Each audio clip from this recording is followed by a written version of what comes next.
हेतु सौ सिद्धे ध्रुवं चलमणोऽमङ्गदिं पत्ते वोच्छामि समय पाहु सुध केवले खिलम्।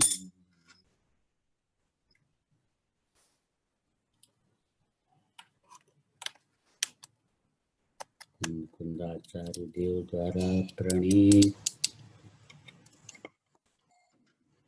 यह महान ग्रंथ समय सार में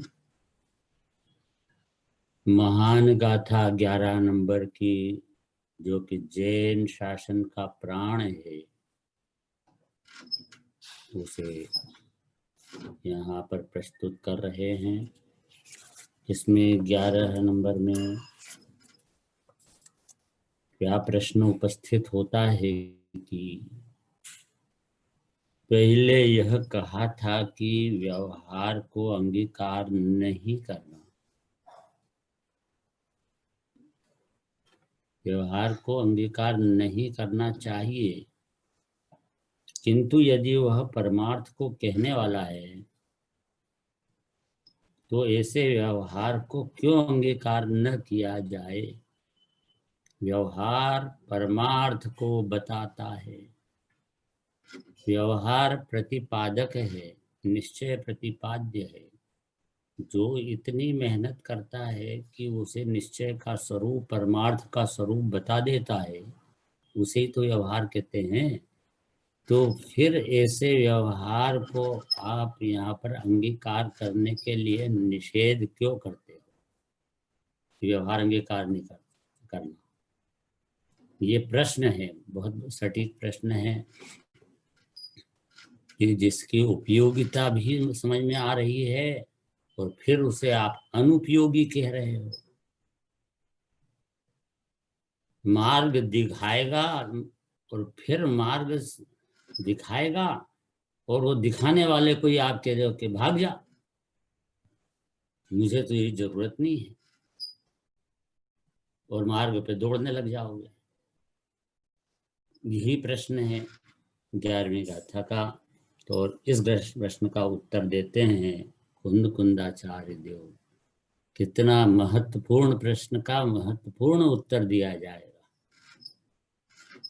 तो फिर इसे जैन शासन क्यों कहा जाएगा, क्यों न कहा जाएगा। संपूर्ण जैन शासन का प्राण। किस तरह से प्राण, कि जैसे प्राण निकल जाएं शरीर से तो कुछ भी नहीं रहता, यहाँ पे तो मुर्दा हो जाता है शरीर पर।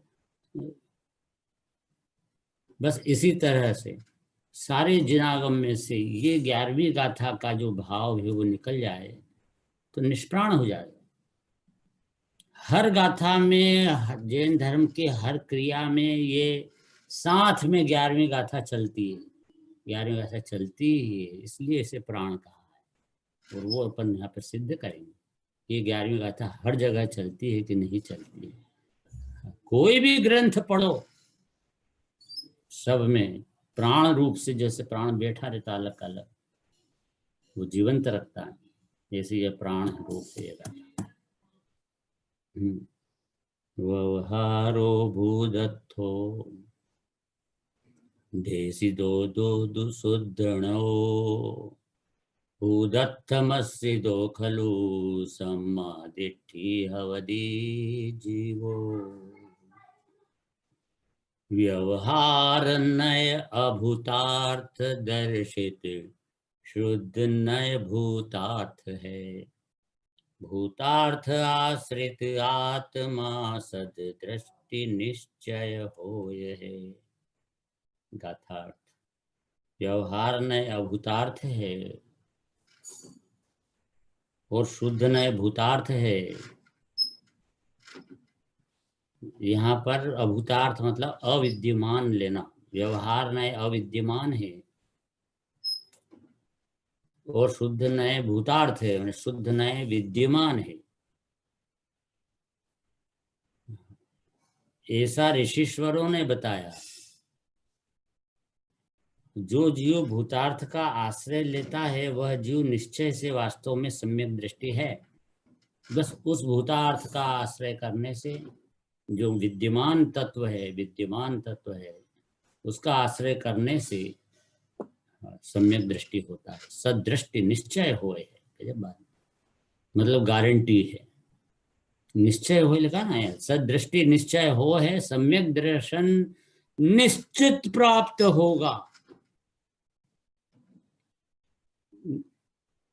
और कुंदाचार्य कह रहे हैं तो ऐसा तो है नहीं, सत्य महाव्रत के धारी स्वयं आत्मानुभूति से सुसज्जित, उन्होंने भी उनके मिथ्यात्व का विनाश किया था और सम्यक्त्व की प्राप्ति की थी।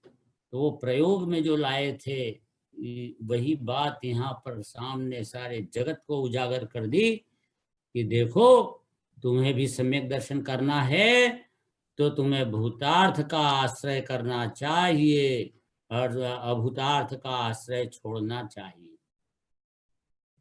ये कमाल की बात है। ये तो अब ये सब क्या भूतार्थ है और क्या अभूतार्थ है उसका सब डिटेल समझना बहुत अनिवार्य हो गया। हाँ, क्योंकि हम इसमें से अर्थ ज्यादा नहीं निकाल सकते। अमृत चंदाचार्य की जरूरत पड़ गई। क्यों? क्योंकि वो तो उन्होंने तो 2 लाइन लिख दी कुंदाचार्य ने, व्यवहार नए भूतार्थ है, शुद्ध नए भूतार्थ है, इसलिए अब अभूतार्थ का आश्रय छोड़ना और भूतार्थ का आश्रय करना तो सम्यक दृष्टि हो जाएगा। बस इतना कहकर तो कुंदाचार्य चुप हो गए, अगली गाथा में लग गए। अब हमारे अंदर में प्रश्न बने रहे कि ये भूतार्थ अभूतार्थ ये क्या है। ये जो व्यवहार है उसको अभूतार्थ कहा जा रहा है, अविद्यमान कहा जा रहा है। तो क्या अविद्यमान क्यों कह दिया? तो है, व्यवहार तो सामने दिखता है, उपस्थित है, चारों तरह का व्यवहार उपस्थित है।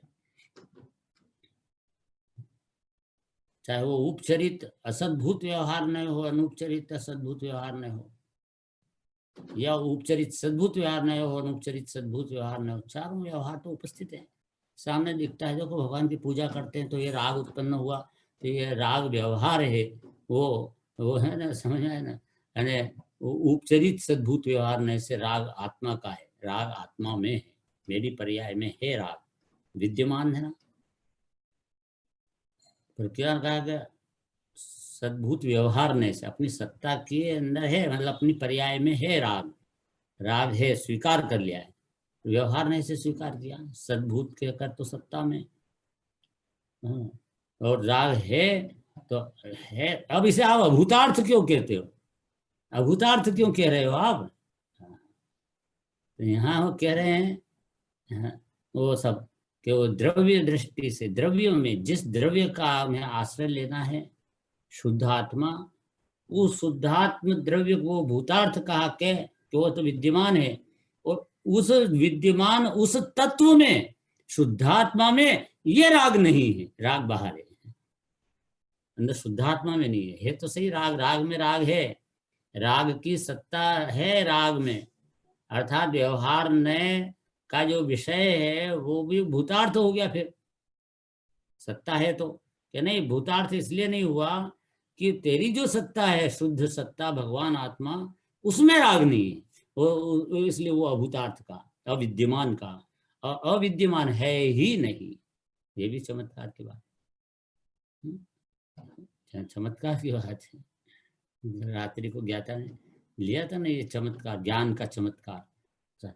यहाँ ये चमत्कार देखो कैसा ज्ञान का चमत्कार, नए का चमत्कार, शुद्ध नए का चमत्कार यहाँ पे बताने वाले हैं बिहार। तो टीका में, व्यवहार न सब ही अभूतार्थ है, व्यवहार न सब ही अभूतार्थ है, चाहे वो पर को सो में मिलाने वाला व्यवहार हो,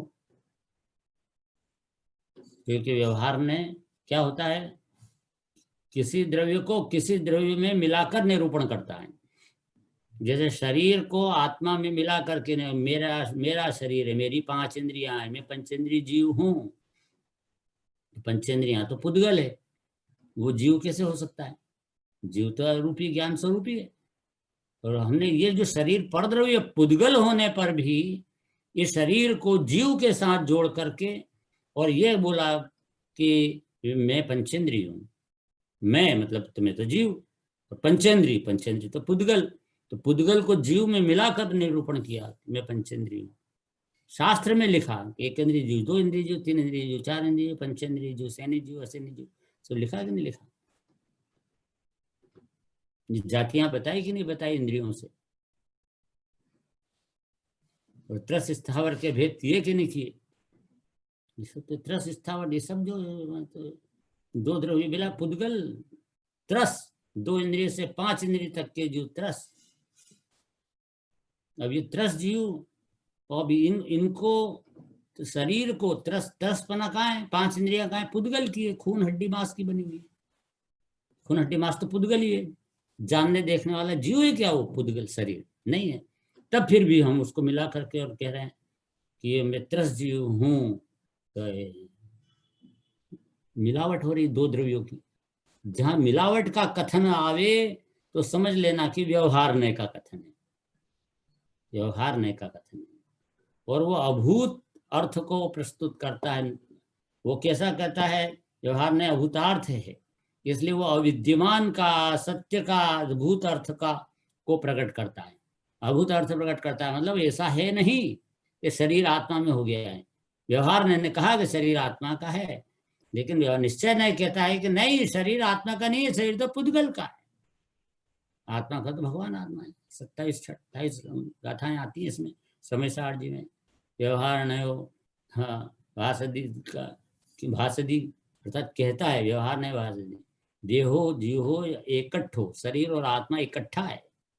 निश्चय नयो भाषदी, देहो जीवो न कदापि इकट्ठो, वे कभी इकट्ठे नहीं हो सकते, कभी इकट्ठे नहीं हो सकते। दोनों न्यारे न्यारे, पुद्गल जीव के साथ, जीव पुद्गल के साथ क्या इकट्ठा हो सकता है क्या?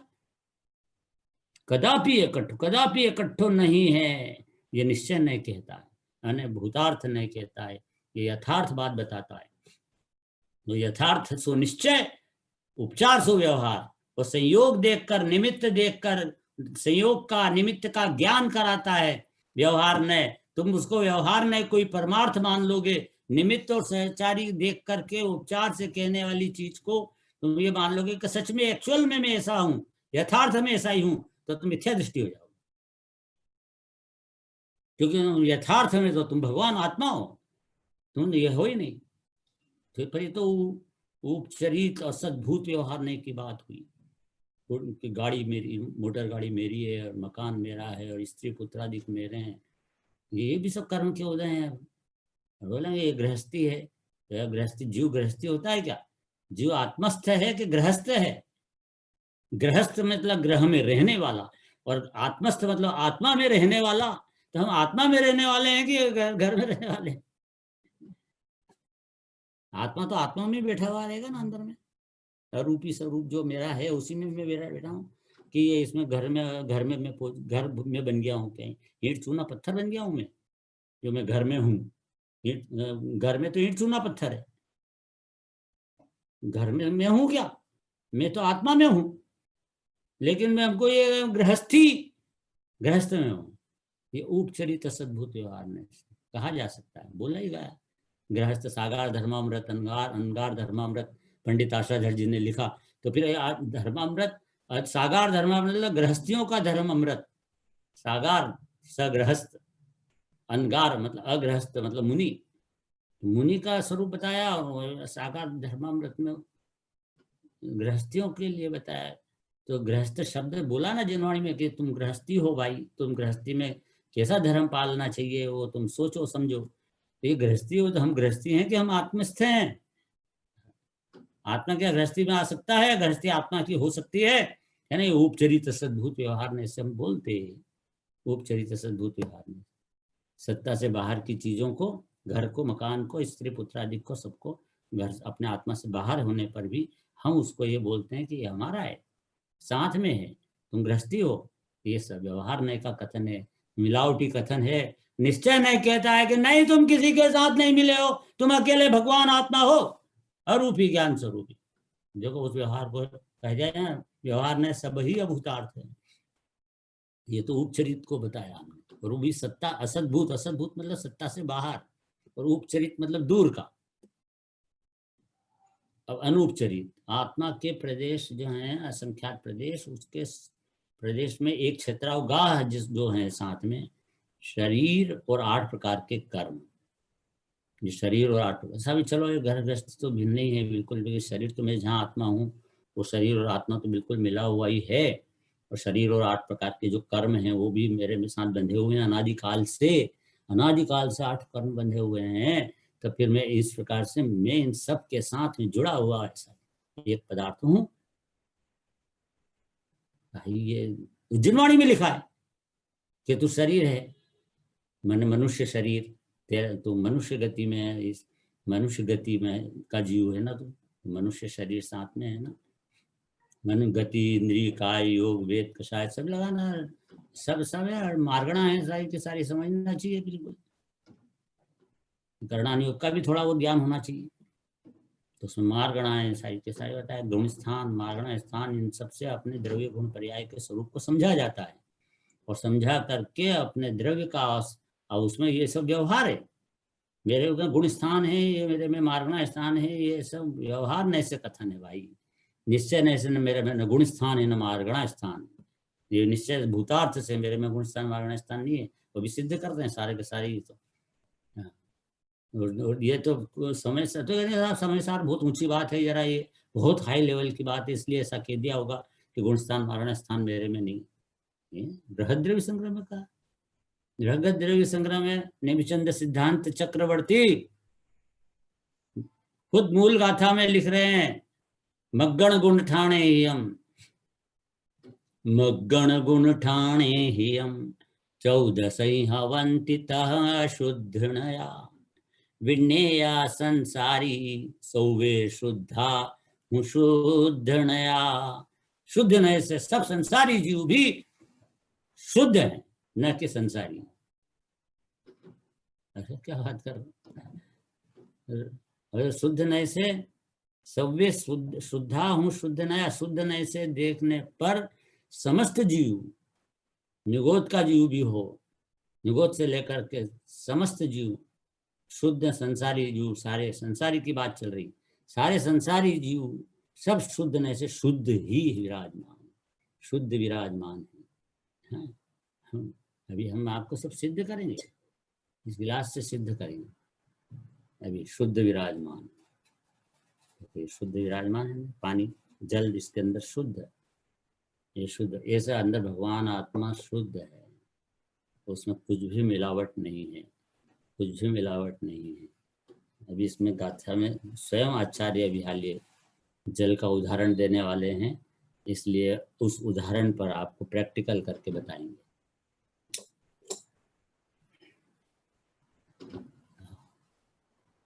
तो 8 कर्म और शरीर, 8 कर्म और शरीर, ये अनूपचरित असद्भूत व्यवहार में, मतलब ये कर्म और शरीर है पुद्गल, तो जीव की सत्ता से बाहर, असतभूत, सतभूत मतलब सत्ता में, असतभूत मतलब सत्ता से बाहर, सत्ता में ही नहीं, बाहर। आत्मा आउट ऑफ बाउंड्री, आत्मा की सत्ता से बाहर है, तो ये बाहर करो। तो बाहर जब हमने किया उसको सत्ता से बाहर, कौन कौन को, कर्म को भी और शरीर को, त्रिकाली ध्रुव आत्मा, आत्मा तो नहीं है, नहीं है तो पुद्गल है, पुद्गल होने से आत्मा से सत्ता से बाहर है, असद्भूत। परंतु वो है जहाँ आत्मा बैठा हुआ असंख्यात प्रदेश जिस आकाश के क्षेत्र में है, उसी आकाश के क्षेत्र में ये है एक क्षेत्रावगाह बोलते हैं, वहीं आत्मा की जगह पर बैठे हुए हैं ये शरीर भी और कर्म।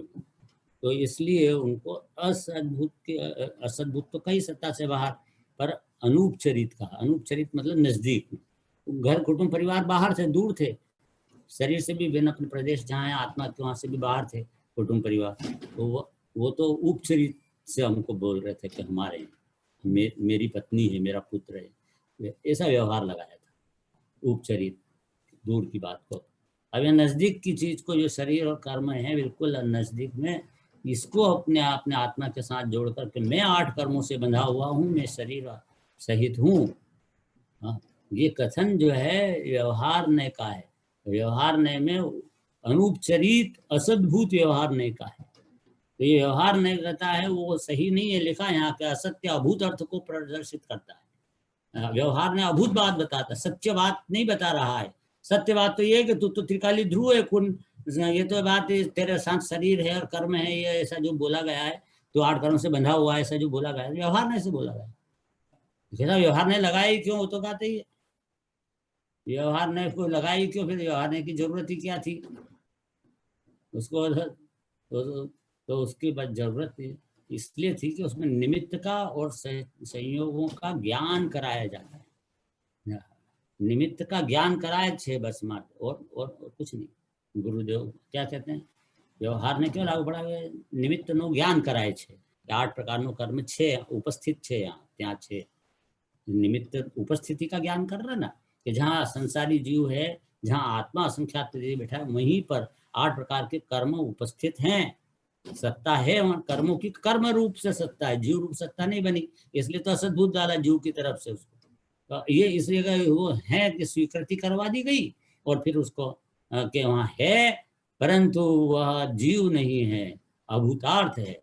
अभूतार्थ है अर्थात तो वह जीव तत्व में विद्यमान नहीं है, इस तरह से उसको उड़ा दिया। व्यवहार बताकर संयोग का ज्ञान कराया, विकार का ज्ञान कराया, और भेद का ज्ञान कराया। संयोग, विकार और भेद, इनका ज्ञान कराया, और ये तीनों का ज्ञान कराने से तीनों ही व्यवहार हो गए, अभूत अर्थ को प्रदर्शित करते हैं। तो संयोग में तो शरीर कर्म वगैरह हो गए। अब राग की बात लिए, अशुद्धि, तो आत्मा की पर्याय में विकारी भाव, राग देश राग देश राग देश, तो ये राग देश जो विकारी भाव हैं, ये तो जीव के है ना, मेरे को राग हो रहा है ना, मेरे को देश हो रहा है ना, मेरे को राग हो रहा है, मेरे को देश हो रहा है ना। देखो मेरे को ये कार्यक्रम में अपने पर्व बनाने का भाव आ रहा है, और ये सब अंदर में सुबह से लेकर के पूजा पाठ से लेकर के फिर गुरुदेव का प्रवचन, और फिर स्वाध्याय, फिर वापस से स्वाध्याय, और फिर जो है वो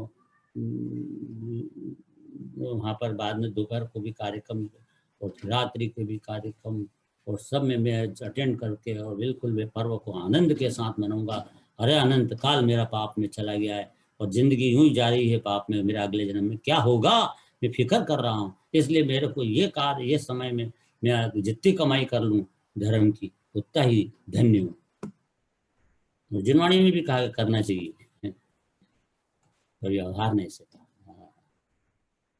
और यहाँ सम्यक दर्शन तुझे करना है, तो ये व्यवहार को अभूतार्थ मान, कि ये जो मुझे राग आ रहा है, पूजा पाठ का जो राग आ रहा है, व्रत भक्ति का जो राग आ रहा है, जो स्वाध्याय करने का राग चल रहा है, अभी जो विचार चल रहे हैं, सबके अंदर में विकल्प उठ रहे हैं ना, ये कि मैं शुद्ध हूँ, बुद्ध हूँ, ये क्या हूँ, सभी सबका ज्ञान हो रहा है। तो इस प्रकार से जितना भी विकल्प आ रही, ज्ञान उत्पन्न हो रहा है, राग उत्पन्न हो रहा है, तो ये सारा राग पूरा का पूरा मेरे को हो रहा है ना, मेरे पास है ना, मेरे में है ना। अरे तेरे में नहीं है, मेरे में है, ये व्यवहार नय का कथन है, ये व्यवहार नय का कथन है। निश्चय नय का कथन कुछ और है। निश्चय नय का कथन ये है कि ये राग भी मेरे में नहीं है। ये जो भाव तो हो रहा है, पूजन कर रहे हैं अपन, बिल्कुल भरत जी का पूजन करवा रहे हैं ठाठ से, और हमारे अंदर में भाव भी वैसे कैसे देखने वालों को भी भाव आ रहे हैं, हम भी साथ साथ में गा रहे हैं, बोल रहे हैं कि नहीं बोल रहे, तो अंदर में हम बोल रहे हैं कि नहीं बोल रहे हैं, तो ये भाषा रखना हुई, हम बोल रहे हैं क्या, वो तो पुद्गल है, हम क्या बोलेंगे, हम तो जीव हैं। तो फिर अच्छा, तो राग आ रहा है ना हमको बोलने का, राग तो हमारा माने अंदर में, हमारी पर्याय में है ना, सद्भूत में, पर वो सद्भूत में है, और पर वो भी उपचरित है, वो दूर की बात है, ये राग मेरे में है, बहुत दूर की बात है। उपचरित दूर की बात, अनुपचरित नजदीक की बात करेगा। मेरे में राग है, ये व्यवहार ने का कथन हुआ भाई, और ये व्यवहार क्यों हुआ, क्योंकि ये अविद्यमान है, अभूत अर्थ है, तो अविद्यमान क्यों है, राग तो उपस्थित है, बिल्कुल पूजा करने का भाव चल रहा है, हमारे को जोरदार भाव चल रहा है, ये भाव चल रहा है, ये भाव जो है राग है, ये राग की सत्ता है, राग राग में है, पर वो जीव के साथ है, ये कहना व्यवहार है। जीव जो है अंदर में शुद्ध भगवान बैठा है, द्रव्य त्रिकाली ध्रुव सकल निरावरण अखंड एक प्रत्यक्ष प्रतिभास में अविनश्वर, ऐसा जीव बैठा है, समझ में आया ना। तो वो जीव है सकल निरावरण, बात तो समझ आ रही ना। हाँ, कहते हैं ये बोल रहा है सकल निरावरण का, देखिए आप इसको इतने बच्चे को सकल निरावरण कितना तत्व अंदर बैठा हुआ है, जो ध्रुव, जो कि मैं हूँ निश्चय नय से, वो बोलता है कैसा हूं मैं। सकल निरावरण अखंड एक प्रत्यक्ष प्रतिभास में अविनश्वर शुद्ध पारनामिक परम भाव लक्षण रूप परमात्मा द्रव्य ही है, वह ही मैं हूँ। वह ही मैं हूँ, वही जो है, वो जो मैं हूँ वो है भूतार्थ, वह है निश्चय। वो निश्चय से उसे प्राप्त किया जाए, वह ही मैं हूँ ऐसा माना जाए, तो ये वो माना जाए वाली पर्याय भी मेरे में नहीं है, ऐसा मैं ध्रुव हूँ, सकल निरावरण। ऐसा तो अलौकिक बातें हैं, और बहुत सरल है जिनवाणी, कठिन नहीं है ये। तो इसको ऐसा लग रहा है कि अनादि से सुनी नहीं है ना, इसलिए इसको अचंबा लगता है। अनादि काल से ये रहस्य तत्व ज्ञान इसको कान पे सुनने को नहीं मिला है। ये जिन वचन कर्ण से अमृत पिया जाने वाला वचन है ये। भव्य जीव इसे कान पर ओख लगा करके श्रवण करते हैं, ओख लगा करके पीते हैं। नियम सार में कलश है इसका। भव्य जीव कोक लगा करके सुन ग्रहण करते पीते हैं। ऐसी अमृत की वो वाणी वो लहराती है अंदर में, जैसे बांसुरी बज रही है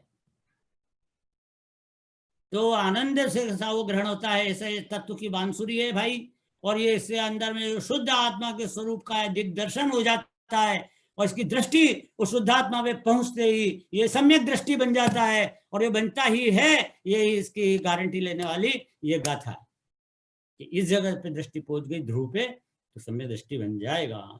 इसलिए यह बात अब दृष्टांत से बतलाते हैं। तो ये दो भेद तो बता दिए हमने, 3 बता दिए। कौन कौन से 3 बता दिए? एक तो गृहस्थी आदि का, उपचरित सद्भूत व्यवहार ने से गृहस्थी मेरी है। दूसरा अनुपचरित सद्भूत व्यवहार ने से शरीर और कर्म मेरे हैं, मेरे हैं, मेरे साथ हैं, मेरे हैं बोली जाते हैं कि ये तो गृहस्थी है, ये तो मनुष्य है आदि आदि। तो 8 कर्मों से बंधा है, इसलिए सब मेरे में बंधा हुआ हूँ। कौन सा?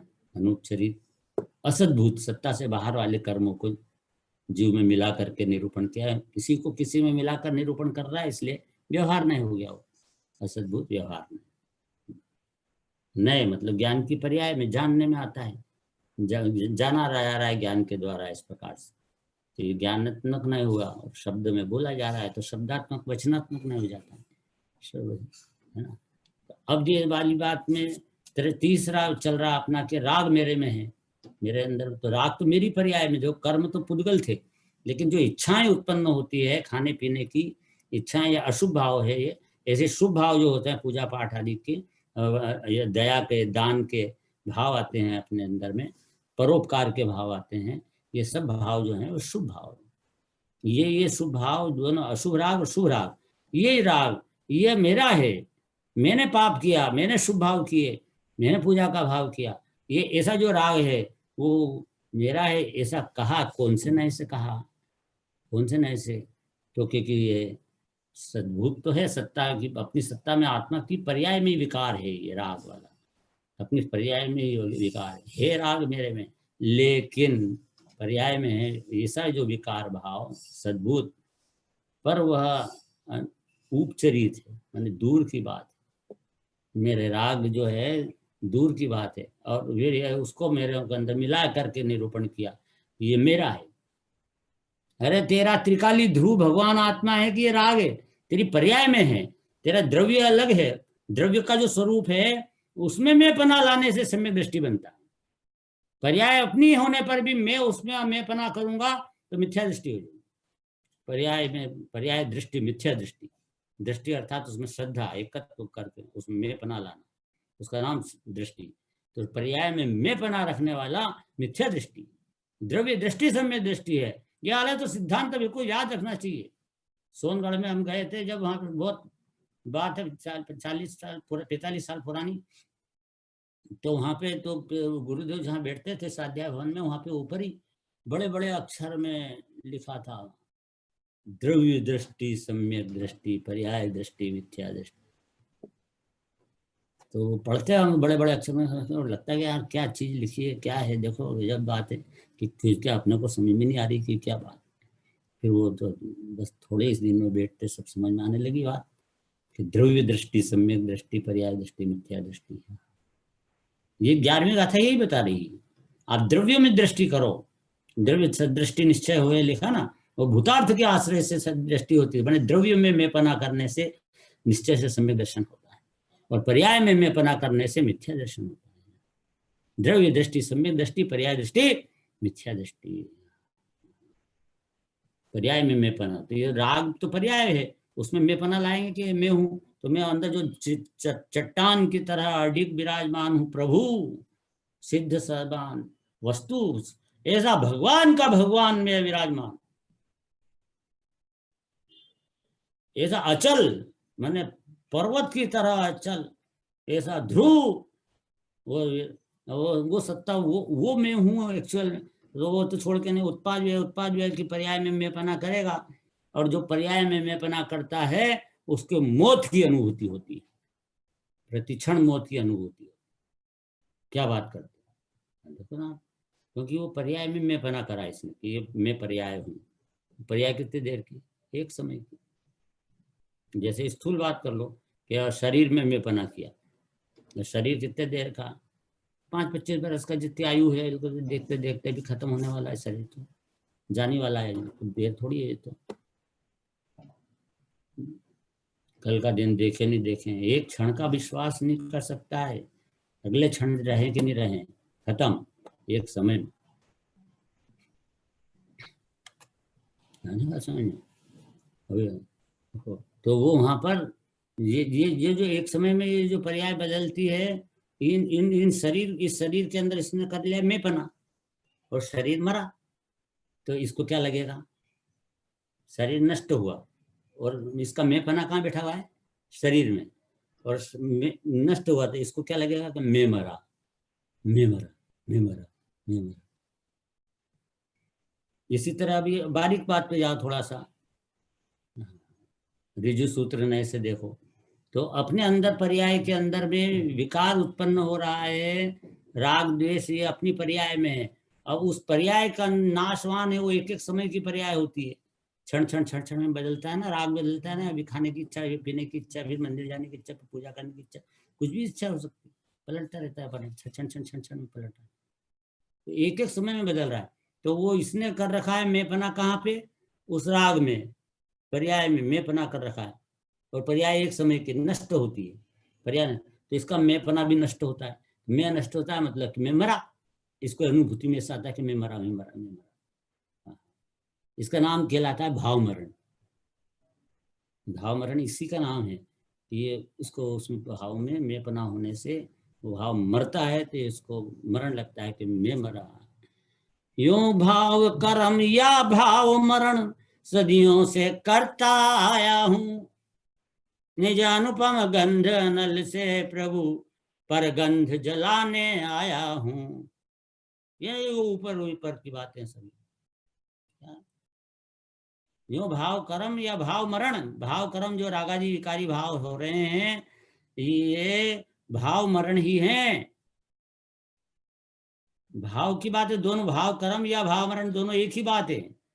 वो द्रव्य कर्म है दूसरी बात, द्रव्य कर्म की बात नहीं लिखी वहां पे, भाव कर्म की लिखी और भाव मरण की लिखी। यो भाव कर्म या एक ही बात है कि भाव मरण, जो भी भाव कर्म हो रहे हैं, मोह राग द्वेष इजिकल टू हमारा भाव मरण हो रहा है, प्रति समय में मर रहे हैं, मर रहे हैं, मैं मरा, मैं मरा, मैं मरा, क्योंकि तेरा मैं पना उस पर्याय में ही बैठा हुआ है, तो पर्याय में मैं पने वाली बुद्धि वाला हर क्षण भाव मरण करता है। ऐसी अनुभूति में उसको इस और भाव मरण का दुख होता है, आकुलता होती है, मेरा अरे गया, ये राग चला गया, मेरा देश चला गया, ये जैसे पलटता है उसको हर हर क्षण क्षण।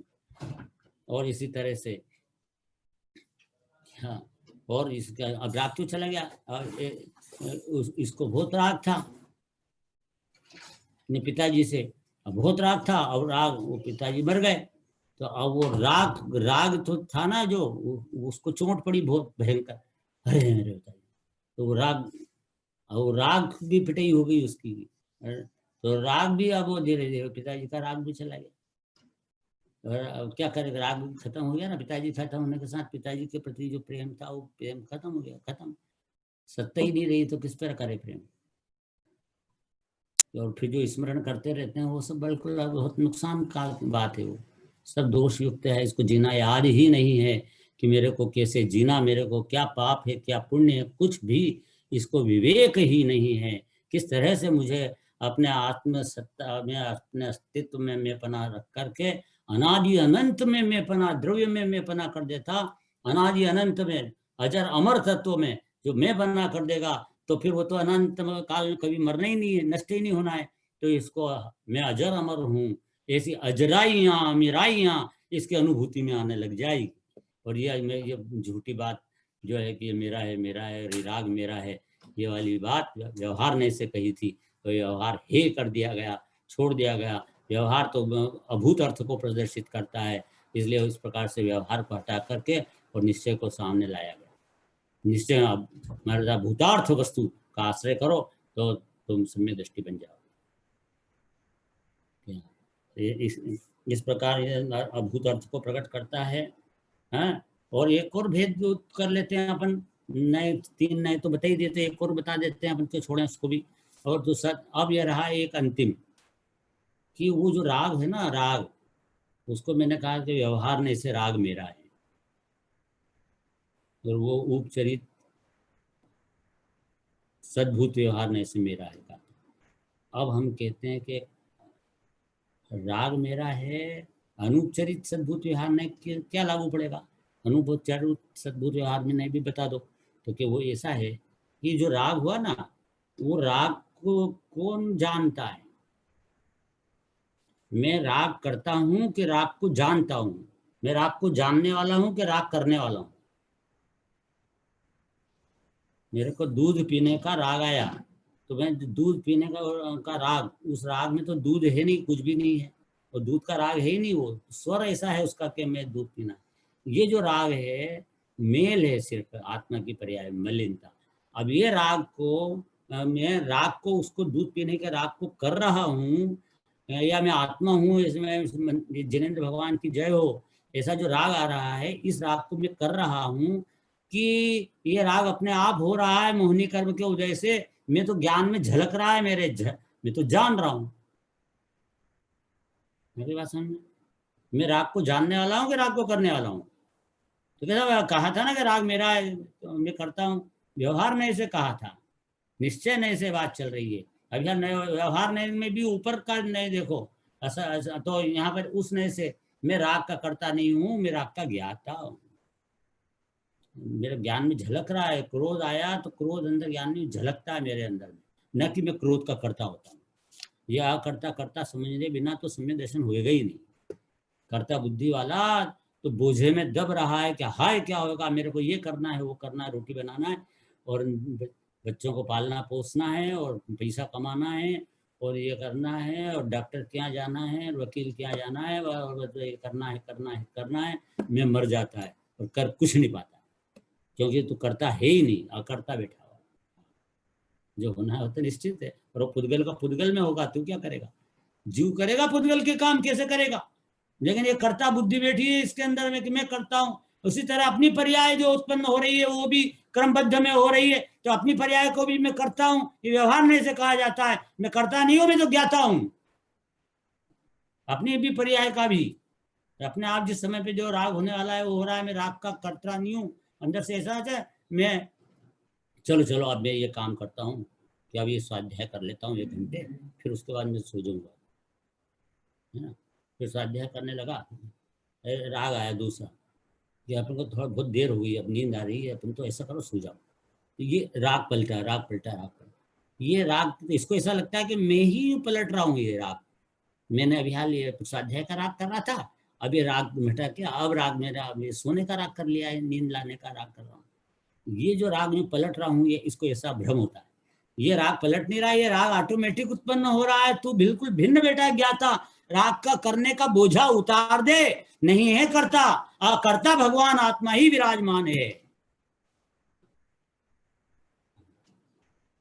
बात ये अकर्ता क्यों है कि भी बोल रहे हैं, अपन चलाएंगे बाद में। हाँ, कि अकर्ता के किस तरह से अकर्ता है भाई। केवल ज्ञानी ने जैसा जाना वैसा होएगा, वैसा राग तू करेगा वैसा होएगा। राग भी तुमने जान रखा वैसा होगा। तू कर्ता बुद्धि बीच में क्यों ला रहा है कि मैं करूं मैं करूं मैं करूं। तो कर्ता बुद्धि हटा के सिर्फ ज्ञान का पिंड बैठा है। अपने ज्ञान के पिंड में वो राग उत्पन्न होता हुआ झलक रहा है, न कि किया जा रहा है। इसलिए मैं जानता हूं न कि करता हूं। अभी बात सुन। अभी तो अब जानता हूं, ये किस अपेक्षा से जानता हूं, कौन से नए से जानता हूं। क्योंकि ये अनूप चरित सद्भूत व्यवहार नए से जानता हूं। राग का करता नहीं हूं, राग को भी जानता हूं। शरीर का करता नहीं हूँ, शरीर को जानता हूं। नहा रहा है ऐसे ऐसे करके, लगा रहा है सब ये। तो ये जो ये ज्ञान के अंदर मुझे झलक रहा है शरीर कैसे। ये मैं हाथ हिला रहा हूँ, मैं नहीं हिला रहा हूँ। ये हाथ अपने आप हिल रहे हैं, पुद्गल हिल रहा है। और मैं अंदर ज्ञान का पिंड बैठा हूँ, उसके अंदर ये हाथ ऐसा ऐसा हिलता हुआ, नहाता हुआ ऐसा एक ज्ञान में सीन झलक रहा है।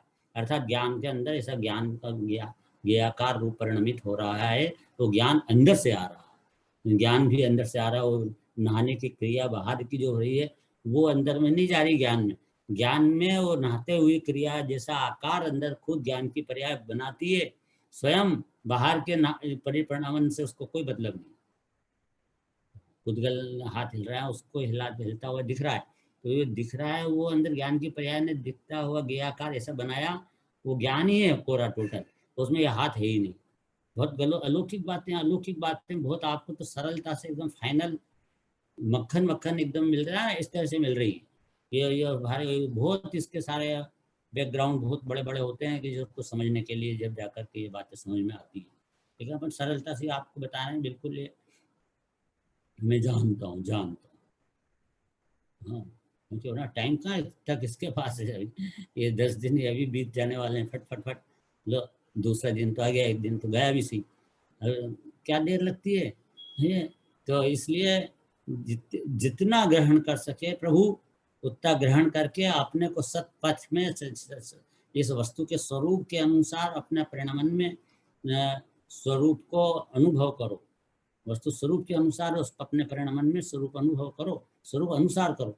जो स्वरूप नहीं है वैसा अनुभव करोगे तो ये मिथ्या तो आज का नहीं अनादि काल का चल रहा है और उससे कर्म बन रहे हैं। और 4 गति 84 लाख योनियों के अंदर महापरिभ्रमण होगा। हाँ, क्या होएगा मेरा अगर मैं इस प्रकार उल्टा मानता रहूंगा। क्या होगा मेरा सही मान्यता, सम्यक दर्शन, सही मान्यता, सही सम्यक दर्शन।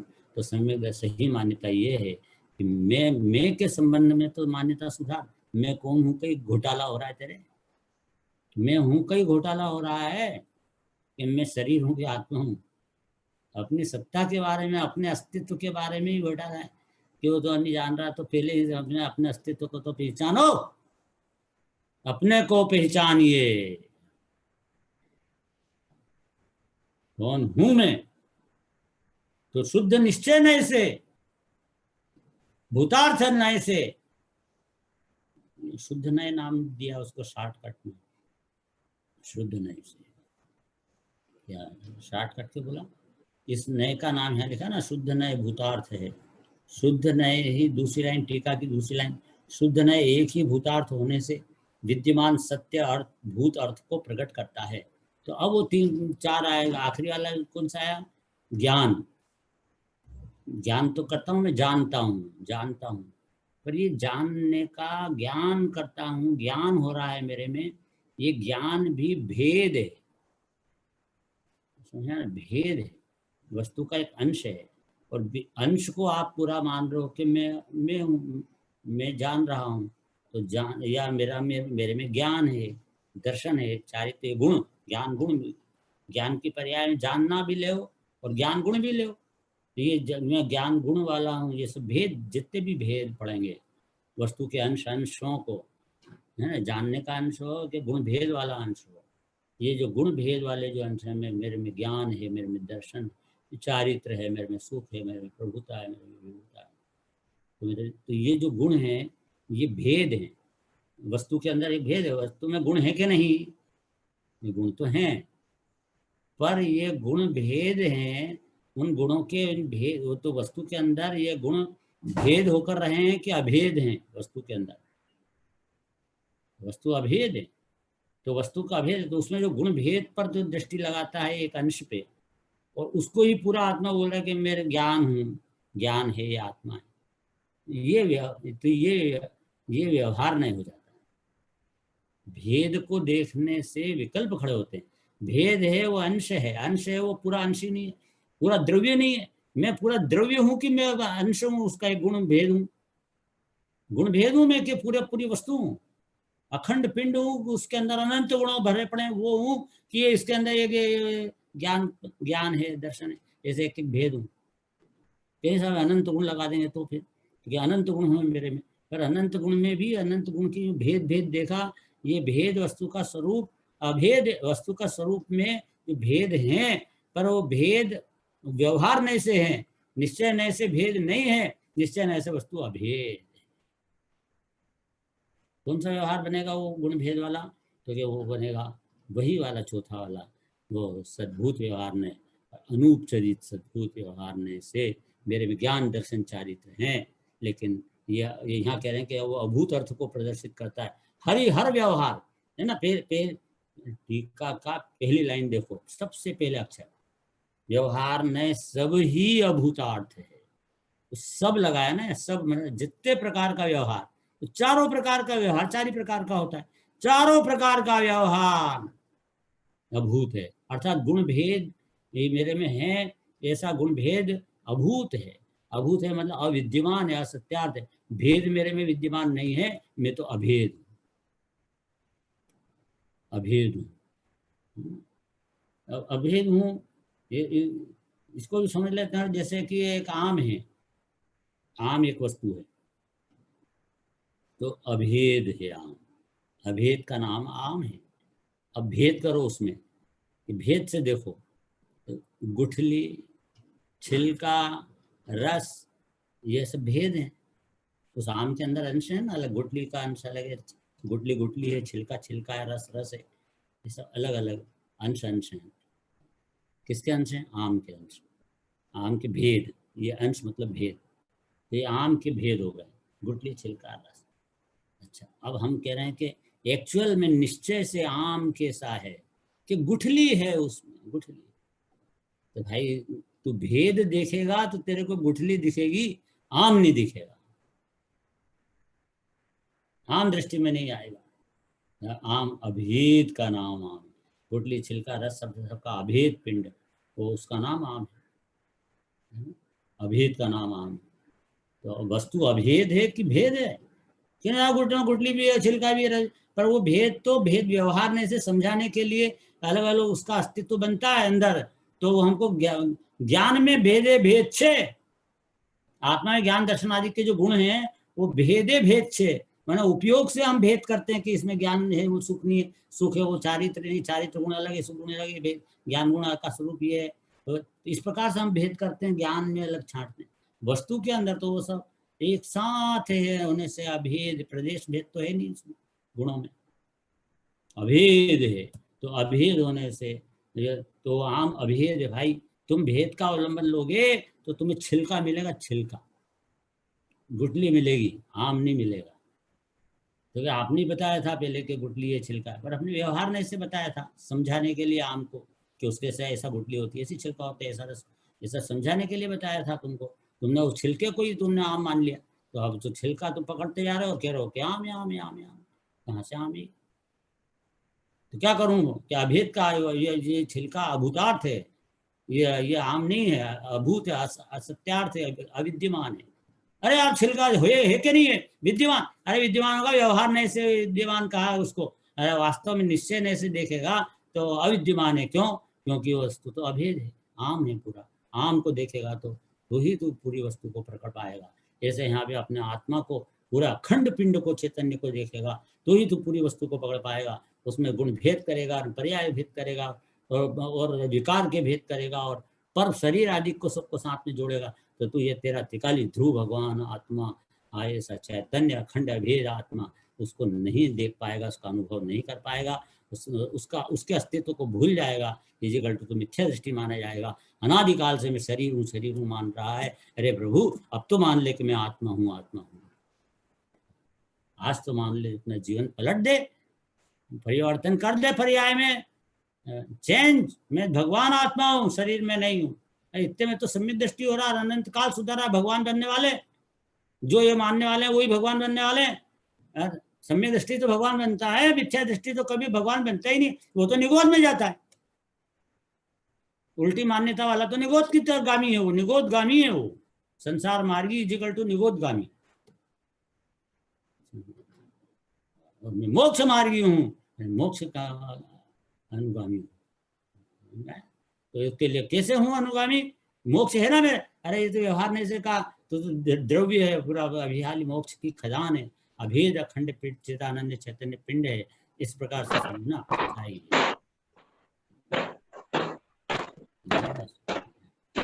तो इसमें अब हम इसको कहते हैं कि यह बात दृष्टांत से बतलाते हैं।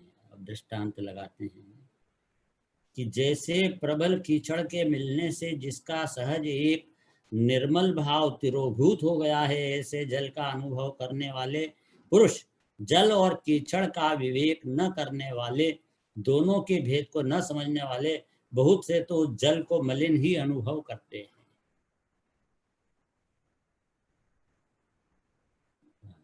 जल को मलिन ही अनुभव करते हैं, इतनी बात पहले समझते हैं। जैसे प्रबल कीचड़ के मिलने से, प्रबल कीचड़ के मिलने से, देखो यह जल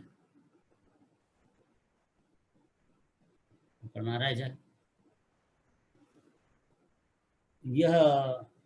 यह जल का कैसा स्वरूप है? निर्मल, निर्मल भाव। ये जल बिल्कुल निर्मल है ना। अपन जल की निर्मलता देख रहे हैं जल में। भगवान आत्मा बिल्कुल शुद्ध है, ऐसा शुद्ध है, बिल्कुल शुद्ध है, उसमें कोई मेल नहीं है, मल नहीं है, ऐसा शुद्ध है। लेकिन अब क्या हुआ कि इसमें साथ में प्रबल कीचड़ के मिलने से इसमें मिल गया है कीचड़। ये मेल था, ये मेल। देखो ये अंदर शुद्ध आत्मा और ये मेल। मेल मतलब 8 प्रकार के कर्म। ये कर्म जो बाहर है ना, परद्रव्य है ना, मेल। ये कर्म, ये सब कर्म कर्म में परमाणु परमाणु अलग अलग होते हैं ना, जैसे ये बिखरते गिर रहे हैं, ये एक एक दाना, जैसे कर्म अलग अलग अलग अलग कर्म से परमाणु परमाणु वो स्कंद है। तो स्कंद और वर्गणा तो उन सबका पिंड है, वो कार्मण शरीर। तो ये इसके अंदर कर्म, शुद्ध आत्मा में ये कर्म पर द्रव्य, ये पर देखो, ये स्व, पानी के लिए ये पानी स्व, और ये जो मेल है ये इसके लिए पर पदार्थ है ना, पर पदार्थ है ना। देखो सामने दिख रहा है दूसरी चीज, पानी से ये अलग हटके है। ऐसे कर्म ये है अलग हटके हैं, सब कर्म अपने आत्मा से अलग हटके हैं। मैं भी आत्मा ऐसा शुद्ध आत्मा हूँ, अंदर बिल्कुल जल, निर्मल जल, ऐसा शुद्ध आत्मा हूँ। लेकिन उसमें कर्म जो है वो परद्रव्य हैं, लेकिन ये परद्रव्य का संयोग हुआ, ये संयोग हो गया, ये इसको इसके अंदर डाल दिया था,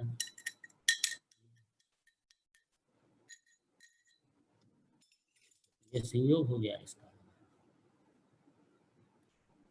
तो फिर ऐसा जो तो इससे क्या हुआ? प्रबल कीचड़ के मिलने से जिसका सहज एक निर्मल भाव तिरोभूत हो गया। तो ये जो निर्मलता थी जल के अंदर, वो तिरोभूत हो गई, मैंने ढक गई, छिप गई, है ना, आच्छादित हो गई। तो कहाँ गई निर्मलता? कहाँ गई? ये परद्रव्य के संयोग से अशुद्धता आती है। तो ये अशुद्धता, ये कर्म का संयोग डला, मिट्टी डल गई, मेल डल गया, इसमें मेल डल गया, तो यह अशुद्ध हो गया, अशुद्ध हो गया। ये सब निर्मल भाव तिरोहित हो गया। ऐसे जल का अनुभव करने वाले, ऐसे जल को, अब इसको हम कैसा अनुभव करते हैं? इस जल को हम कैसा अनुभव करते हैं? अनुभव करने वाले पुरुष जल और कीचड़ का विवेक न करने वाले। अब ये जो इसको, इसके अंदर विवेक नहीं है कि ये निर्मल जल ही है और इसके अंदर कीचड़ अलग है, परद्रव्य, वो मिट्टी अलग डली हुई ना, अलग से डली हुई है। तो इसमें मिट्टी भी है और पानी भी है, दो चीज है कि एक चीज हो गया? दो चीज है। तो मिट्टी और पानी दोनों एक साथ होने से इसको ऐसा अनुभव में आ रहा है कि ये पानी मलिन हो गया है, ये पानी मलिन हो गया है, यह जल को मलिन ही अनुभव कर रहा है ना? सबको दिख रहा है। आप क्या मान रहे हो, ये पानी मलिन हो गया है कि नहीं हो गया है? ये पानी मलिन है कि नहीं है? क्या अनुभूति में आ रहा है आपको? अनुभूति मतलब जानने में आ रहा है। अनुभूति में कैसा आ रहा है? पानी मलिन आ रहा है कि पानी निर्मल अनुभूति में? मलिन, साफ, बिल्कुल मलिन है, मलिन है, साफ मलिन आ रहा है। यहाँ ऐसा लिखा है कि जिसमें विवेक नहीं है उसको मलिन अनुभव में आ रहा है। देखा ना, विवेक न करने वाले दोनों के, हाँ, भेद को न समझने वाले बहुत से तो उस जल को मलिन ही अनुभव करते हैं। हर साहब ये बिल्कुल गंदा पानी है, ये गंदा पानी।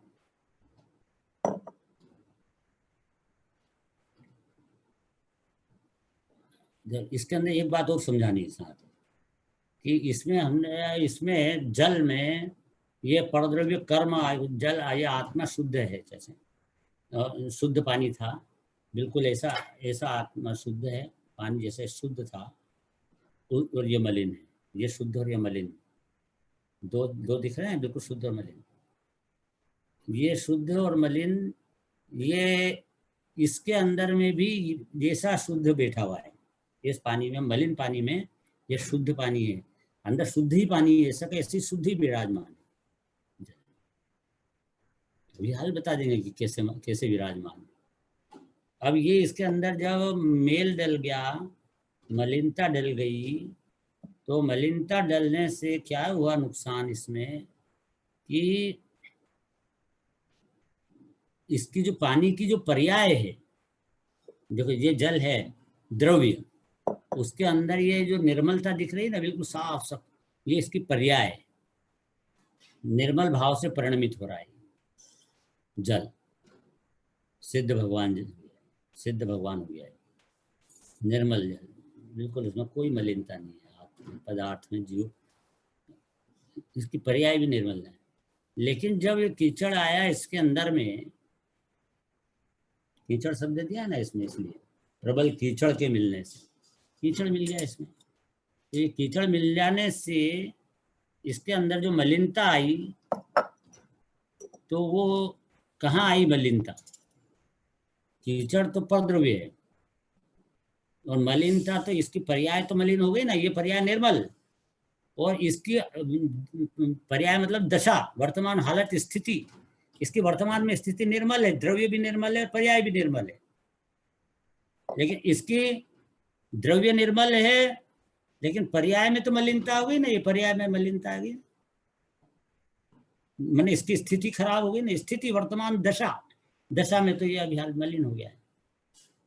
देखो अब ये मलिनता दशा में है, और वो परद्रव्य था, कर्म परद्रव्य था, और इसमें जो मलिनता आई है पानी में की पर्याय में, वो अपने अंदर में राग है। यहाँ कर्म डल गया अंदर, मोहनी कर्म का उदय आया, मेल था, कीचड़ था वो उधर, तो परद्रव्य था ना, यहाँ मेल बिल्कुल अलग से बताया, भिन्न बताया, यहाँ मिट्टी बिल्कुल परद्रव्य, पानी से बिल्कुल दूर भिन्न चीज थी। ऐसे ये कर्म या मोहनी कर्म बिल्कुल भिन्न चीज है, उसका उदय आया, आत्मा के साथ में उसका मिलान हुआ, मतलब उदय आया, तो आत्मा की पर्याय मलिन हो गई, जैसे ये पानी मलिन हो गया, ऐसे ये आत्मा की पर्याय मलिन हुई, मेली मेली दिखने लगी, उसका नाम है मोह राग द्वेष। ये मोह राग द्वेष के अंदर से मलिनता ही मलिनता। कहाँ ये निर्मल जल स्वरूप है मेरा, और कहाँ ये मलिन हो रहा है, कहाँ मैं आत्मा भगवान बैठे स्वरूप है मेरा, और कहाँ मेरे में ये रागादि विकारी भाव हो रहे हैं। ठीक है ना? पर अनादिकाल से अज्ञान से यही दिख रहा था, अनादिकाल से अज्ञान से यही अनुभव में आ रहा था इसको, यहाँ ये जो है मलिन है, जल मलिन है। अब यहाँ पर इसको अज्ञानी को, अब अज्ञानी किसे कहते हैं कि अपनी आत्मा के ये अंदर शुद्ध स्वभाव है ऐसा, इसको भूल गया, मैं अंदर हूं, अभी हाल भी ऐसा भूल गया, और ये ऐसा ही अपने को मान रहा है। ये अनादिकाल का मिथ्या दृष्टि इसको कहते हैं। अनादिकाल से और अनंत अनंत, इसका दंड बहुत बड़ा मिला है। ये सब जितने भी रखड़न पट्टी है ये 84 लाख योनियों में, वो इसी कारण से है कि अपने आत्मा को इस प्रकार मलिन है अनुभव कर। रागी मेरा राग, मैं रागी हो गया हूँ, मैं देशी हूँ, मैं तो शरीर वाला हूँ, ये कर्म जो है मेरे हैं, अंदर हैं, ये सब इस तरह। तो ये जो है मिथ्या दृष्टि। अब इसको यहाँ पर कोई भाग्य से पंच परमेष्ठी मिले, कुंदाचार्य मिले, गुरुदेव मिले, और उन्होंने इस प्रकार से इस सत्य तत्व को सामने सामने कहा कि ये तो क्या कर रहा है, इस पानी को मलिन मलिन अनुभव कर रहा है तू, मलिन। तो फिर ये बोला, अरे मलिन मलिन तो है, तो मैं मलिन ही तो अनुभव करूंगा ना, अभी तो मलिन ही है ना ये।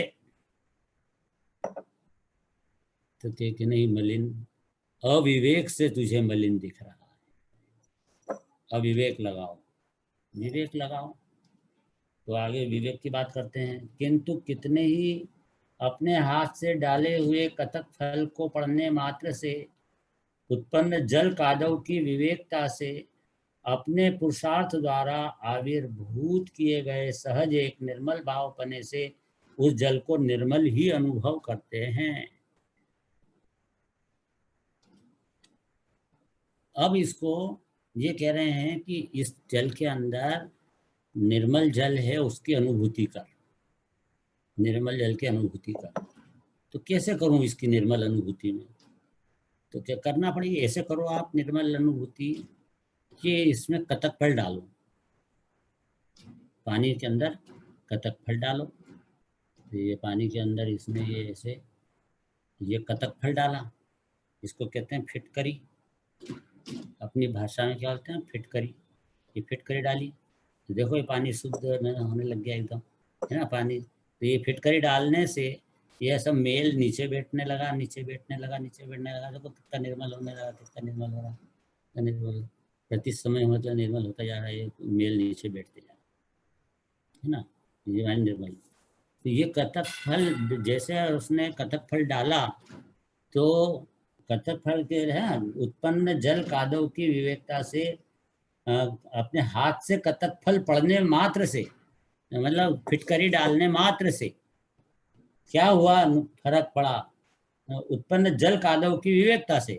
तो उससे फिटकरी डालने से एक विवेक जागा कि ये तो इसके अंदर तो जल, निर्मल जल अलग है और मेल अलग है। जैसा अंदर में विवेक प्रकट हुआ, विवेक प्रकट हुआ कि इसमें ये मेल तो अलग है और पानी तो निर्मल ही पड़ा हुआ है। वो ऐसा उसके अंदर में विवेक जागृत हुआ। जल कादव की विवेकता से अपने पुरुषार्थ द्वारा आविर्भूत किए गए, अपने पुरुषार्थ द्वारा ऐसा आविर्भूत किया, क्या आविर्भूत किया, हाँ, कि सहज एक निर्मल भावपने से उस जल को निर्मल ही अनुभव करते हैं, निर्मल ही अनुभव करते। मतलब फिटकरी डालेंगे तो वो उस अपनी निर्मलता तक पहुंचा देगा, और फिटकरी निर्मलता तक पहुंचा देगी, और आपको निर्मल अनुभूति होगी कि हाँ ये जल तो बिल्कुल निर्मल है, अरे तो जल बिल्कुल निर्मल है ना। बस इसे यहाँ रागी आत्मा बैठा है, इस रागी आत्मा में ये मलिन आत्मा बैठा है, बिल्कुल ऐसा रागी। अब इसके अंदर जैसे यहाँ पर अंदर डाला एक कतक फल, अंदर डाल दिया, अंदर कौन सा कतक फल, भेद विज्ञान। भेद विज्ञान को ही यहाँ पर फिटकरी बोला गया है, निर्मली बोला गया है। तो ये भेद विज्ञान, जो भेद विज्ञान डाला अंदर में, शरीर भिन्न है, कर्म भिन्न है, राग भिन्न है, ये सब व्यवहार भूतार्थ है ही नहीं, शुद्ध नहीं तो वस्तु में तरह उपयोग लगाया कि अंदर है भगवान। ये जो विवेकता हो रही है यही है भेद फिटकरी। इससे यहाँ उपयोग भगवान आत्मा तक गया, तो भगवान आत्मा निर्मलपने अनुभूति में आने लग गया, और ये जीव सम्यक दृष्टि बन गया। ये सम्यक दृष्टि बन गया। इस सिद्धांत का हम कल चलाएंगे, कल, और इस प्रकार ये सम्यक दृष्टि बने सब, यही मंगल भावना है। जय जय।